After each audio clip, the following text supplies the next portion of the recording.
Guys, nandito tayo ngayon sa Barangay Canlalay.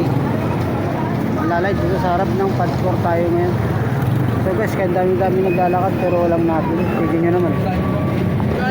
20 po.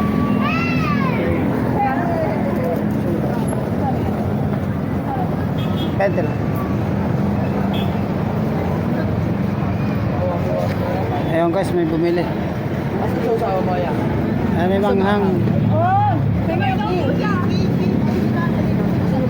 Ito po.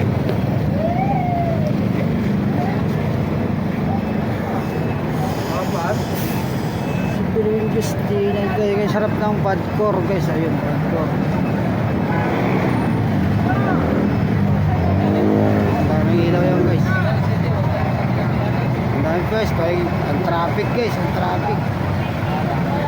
Dito tayo nagtitinda sa may Canlalay. Ayan guys.